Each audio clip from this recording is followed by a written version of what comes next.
Movie शुरू होती है तो हम एक पार्क को देखते हैं जो कि समंदर के बिल्कुल पास था।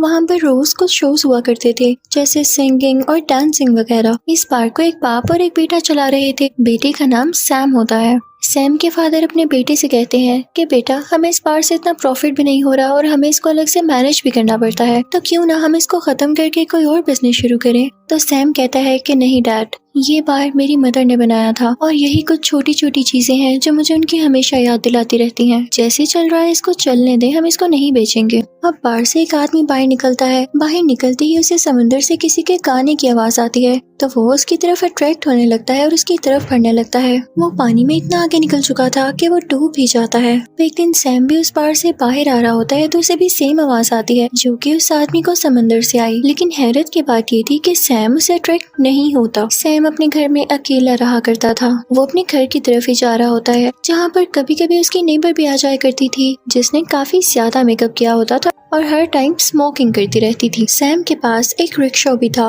वो हर जगह उसी पर जाया करता था। अब एक दिन जब सैम बाहर जाता है तो अपने फादर से बातें कर रहा होता है तो उसे पता चलता है कि उसके फादर ने ये बार पार्टनरशिप बेसिस पर कर लिया है, यानी आधा बार किसी और को बेच दिया है। वो इस बात से काफी हर्ट होता है और अपने डैड से कहता है कि आपने मेरी एक नहीं सुनी, और वहाँ से बाहर आ जाता है और समंदर के किनारे चला जाता है। लेकिन तभी उसे वहाँ पर कोई टेल दिखाई देती है जो कि किसी बड़ी सी फिश की लग रही थी। लेकिन जब वो गौर करता है तो वो एक मरमेड होती है। उसे समझ नहीं आती कि ये लड़की है जिसने कोई कॉस्ट्यूम पहन रखा है या असल की जलपरी है। उस मरमेड को अपने साथ अपने रिक्शा में एक हॉस्पिटल लेकर आता है क्योंकि वो बेहोश होती है। सैम बहुत जल्दी में होता है इसलिए अकेला ही हॉस्पिटल के अंदर चला जाता है, जबकि वो मरमेड बाहर रिक्शा में ही होती है। वहाँ पर एक मेल डॉक्टर भी खड़ा होता है जो कि उस मरमेड को देख लेता है और उसे भी यही लगता है कि हो सकता है कोई कॉस्ट्यूम वाली लड़की है और पार्टी में बेहोश हो गई हो। तब उसके पास आता है अपने स्टेथोस्कोप लेकर और उसे चेक करने लगता है। लेकिन तभी मरमेड की भी आंख खुल जाती है और वो वही गाना गाने लगती है जिस गाने की आवाज पहले भी उस आदमी को आई और सैम को भी आई थी।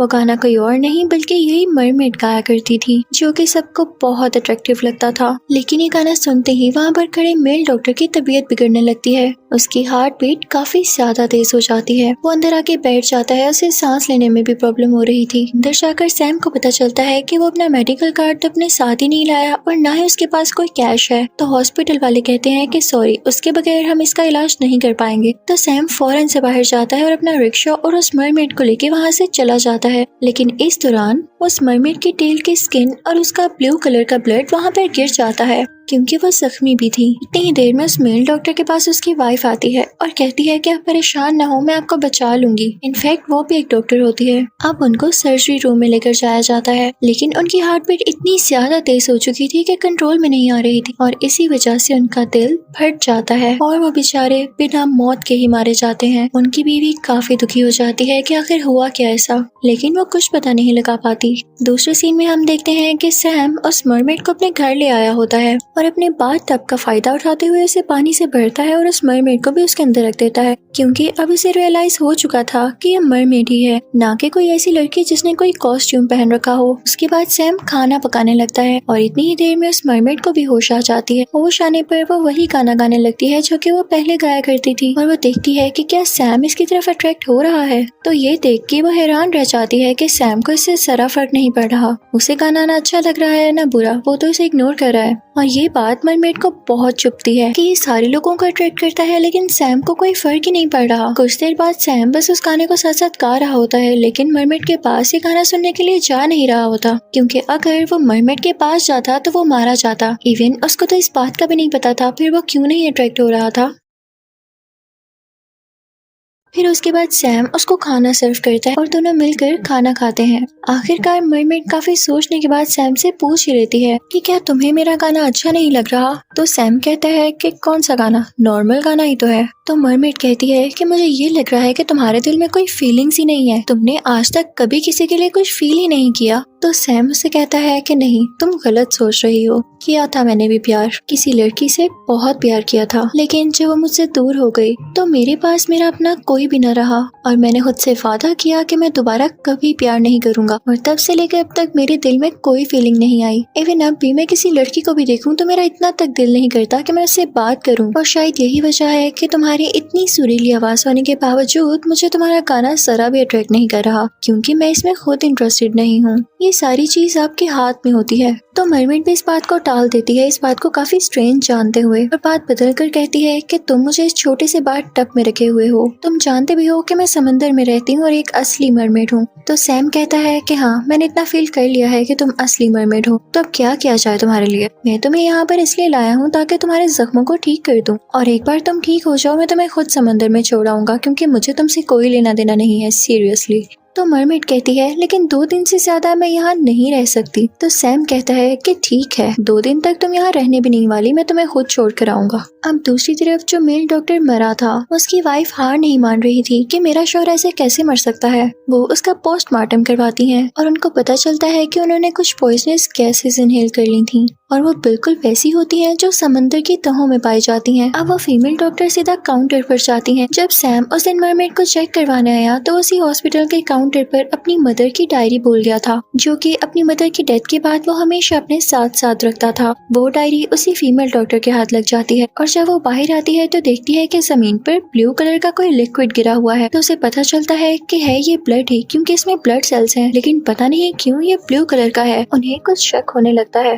दूसरी तरफ सैम को भी ख्याल आता है कि कहीं वो डायरी किसी के हाथ न लग जाए, तो वो भागता हुआ हॉस्पिटल की तरफ आता है। घर पर वो मरमेड अकेली होती है और उसी बाथ टब में लेटी होती है। तो सैम की नेबर ये देखते हुए उस मरमेड के पास चली जाती है कि वो अकेला ना फील करे। उसको अभी तक इवन ये भी नहीं पता होता कि ये लड़की नहीं बल्कि एक मरमेड है। वो बस यही समझती है कि शायद ये बात ले रही है। अब मरमेड उससे पूछती है कि आखिर ये सैम है कौन, क्या आप मुझे इसकी हिस्ट्री बता सकती हैं, क्योंकि उसके जहन में अभी तक ये बात थी कि मेरा सॉन्ग सिर्फ सैम को क्यों अट्रैक्ट नहीं कर रहा। तो सैम के नेबर को तो पहले ही शौक था स्टोरी सुनाने का, तो वो सुनाने लगती है अब सैम की स्टोरी। वो बताती है कि जब सैम की मदर की डेथ हुई तो सैम बहुत छोटा था, वो किसी से बात नहीं किया करता था, उसे किसी पर ट्रस्ट भी नहीं था। लेकिन जैसे ही वो थोड़ा बड़ा हुआ तो उसकी लाइफ में एक लड़की आई। सैम ने उससे अपनी हर बात शेयर की, इस पर ट्रस्ट करना शुरू कर दिया, लेकिन वो लड़की सैम को तोड़ कर चली गई, जिसकी वजह से उसका ट्रस्ट टूट गया, जो कि आज तक न जुड़ सका। तो मरमेड उस औरत को कहती है कि मैंने भी छोटे होते हुए अपनी मदर को खो दिया था। उसे भी सैम पर तरस आने लगता है, क्योंकि वो जानती थी कि छोटी उम्र में ही अपने पेरेंट्स को खो देना कितने दुख वाली बात होती है।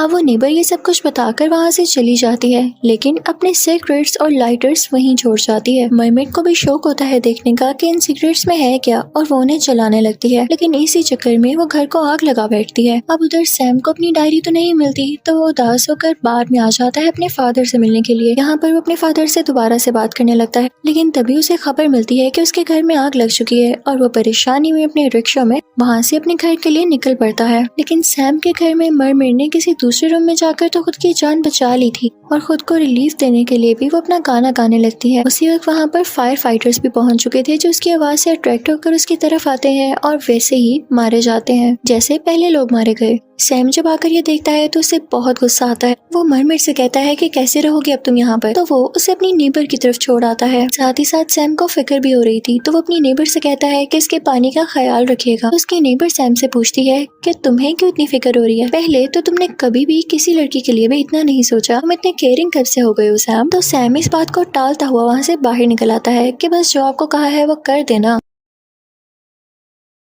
अब मरमेड सैम से खुद पूछती है कि क्या मैं तुम्हें अच्छी लगने लगी हूँ, तुम मेरा इतना ख्याल क्यों कर रहे हो, मैंने तो तुम्हें कोई फायदा नहीं दिया। तो सैम कहता है कि एमी खुद से बोल रही हो, मुझे तुम कोई अच्छी नहीं लगती हो। लेकिन सैम यहाँ खुद से भी झूठ बोल रहा था, क्योंकि वो वाकई में उस मरमेड के लिए फीलिंग्स रखने लगा था, लेकिन वो ये दोबारा से नहीं चाहता था कि उसका ट्रस्ट टूटे या वो खुद से टूट जाए। और मरमेड भी जानती थी कि अगर एक हो गई है तो सैम ज्यादा दिन तक जिंदा नहीं रह सकेगा, इन दोनों में से किसी एक को मरना होगा किसी दूसरे के लिए। तो वो उससे मजीद बात नहीं करती। अब जब देखते हैं कि मरमेड बिल्कुल ठीक हो चुकी थी, तो सैम उसे बाहर घुमाने लेकर जाता है, उसके साथ गाने गाता है, डांस करता है और काफी इंजॉय करता है। सैम उसे अपने बार में भी लेकर आता है। जब सारे लोग उससे पूछते हैं कि इसने क्या पहन रखा है, तो सैम उनको बताता है कि इस बेचारी का एक्सीडेंट हो गया था, इसकी दोनों टांगे नहीं रही और इसने खुद अपने लिए कॉस्ट्यूम डिजाइन किया। अच्छा लग रहा है ना इस पर। तो सब लोग उसके कॉस्ट्यूम की यानी उसकी अपनी टेल की काफी तारीफ करते हैं। उन सबको यही लग रहा होता है कि कोई इंसान है ये। वहाँ पर एक स्विमिंग पूल भी होता है जिसमें वो नहाती है और काफी खुश होती है क्योंकि काफी अरसे बाद वो इतने ज्यादा पानी में आई थी। वो सैम को थैंक यू कहती है। अब सैम उसे पूछता है कि क्या तुम्हें ये लैंग्वेज पहले से आती थी? मरमेड्स यही लैंग्वेज बोलती हैं जहाँ रहती हैं। तो वो मरमेड सैम से कहती है कि नहीं, मरमेड कोई भी लैंग्वेज सीख सकती है, सिर्फ उसे अगले का माइंड रीड करना होता है। इसलिए तो यहाँ रहते हुए मैं यहाँ की लैंग्वेज में ही गाना गाती थी। तो सैम कहता है लेकिन तुम्हारा गाना सुनकर लोग मर क्यों जाते हैं? तो मरमेड बताती है कि हमारे गाने में कुछ रेज होती हैं जो कि अगले को तो दिखाई नहीं देती, लेकिन वो हमारी प्रोटेक्शन करती हैं कि कोई इंसान भी हमारे नजदीक ना आ सके। लेकिन मुझे हैरानी है कि अभी तक तुम्हारे दिल में ऐसी कोई फीलिंग क्यों नहीं आई जिसको ये रेज डिटेक्ट कर पाए। लेकिन चलो, मैं खुश हूँ कि तुम जिंदा हो और मेरे साथ हो। सैम भी इस बात से काफी ज्यादा खुश था कि मरमेड उसके साथ है, लेकिन मरमेड चाहती थी कि जल्द से जल्द वो यहाँ से चली जाए वरना सैम भी मारा जाएगा, आज नहीं तो कल। अब इसके लिए वो मरमेड कहती है कि मैं कुछ करूंगी। वो एक दिन सैम से कहती है कि मुझे बाहर का खाना खाना है। अब सैम जब बाहर से खाना लेने जाता है तो वो उसी नेबर को बुलाती है और उसे कहती है कि प्लीज मुझे आप समंदर में वापस छोड़ आए, मैं अपने घर वापस जाना चाहती हूँ। वो कहती है कि मैं यहाँ इसलिए नहीं रह सकती कि मैं सैम की जान को खतरे में नहीं डाल सकती, और साथ ही वो इमोशनल हो जाती है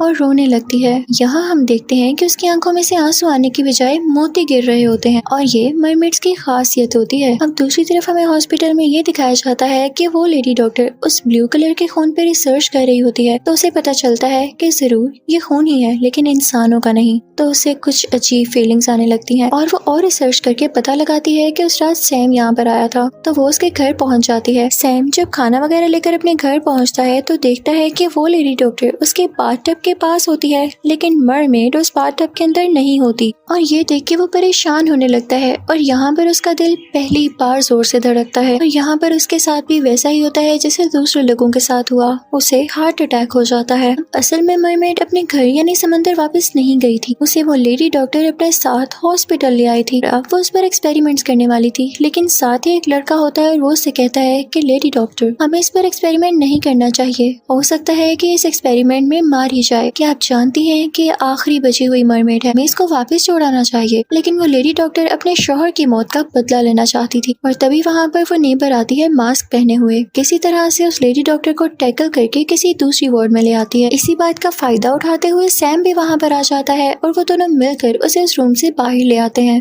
सैम उस स्ट्रेचर को अपने रिक्शा के साथ बांध लेता है और अपना रिक्शा चलाने लगता है। यहाँ पर बेशक सैम की तबीयत पूरी तरह से ठीक नहीं थी, लेकिन फिर भी वो रिक्शा चला रहा था। अब 2 दिन हो चुके थे और वो ये भी जानता था कि मरमेड 2 दिन से ज्यादा समंदर से बाहर नहीं रह सकती और जल्द से जल्द उसे समंदर वापस छोड़ना होगा। लेकिन वो ये भी जानता था कि अगर उसने एक बार उसे समंदर में छोड़ दिया तो वो उसकी जुदाई में बीमार होता रहेगा, लेकिन अगर मरमेड यहाँ रही तो मरमेड मारी जाएगी। तो ये सेक्रीफाइस करके उसे उसी समंदर में छोड़ आता है और जब वापिस आता है तो इसके दिल जोर जोर से धड़कने लगता है। इसे मरमेड याद आ रही होती है, वो खुद को काफी वीक फील कर रहा होता है और वहाँ पर उसे हार्ट अटैक हो जाता है। उसे मरमेड की बातें याद आने लगती हैं कि वो कभी भी नहीं चाहती थी कि अगर सैम इतना अच्छा लड़का था तो उसके सामने गाना गाए। फिर उसे पता होता कि सैम उसे पसंद करने लगेगा तो वो कभी भी गाना न गाती और ना ही कभी सैम को हार्ट अटैक आता। लेकिन लकीली वहाँ पर वो लेडी डॉक्टर आ जाती है और उसे लगता है कि जैसे सैम उसका अपना शौहर है। उसे हेलुसिनेशंस हो रही होती हैं जिसमें किसी दूसरे बंदे की शक्ल किसी और में नजर आती है, क्योंकि वो भी अपने हस्बैंड को बहुत मिस किया करती थी, इसलिए वो सैम की जान बचा लेती है। फिर सैम को एक जार दिया जाता है जिसके अंदर उस मरमेड के आंसू थे, यानी वही पर्ल्स थे जो कि काफी ज्यादा कीमती थे। सैम उनको बेच देता है और एक बड़ी सी बोट खरीदता है यानी शिप लेता है और वो कहता है कि मैं अब समंदर में दोबारा जाऊंगा उसी मरमेड को ढूंढने के लिए और उससे मिलूंगा, उसे समंदर से बाहर नहीं निकालूंगा ताकि ना उसकी जान को खतरा हो और ना मेरी। और यहीं पर ये मूवी खत्म हो जाती है। Thank you for watching.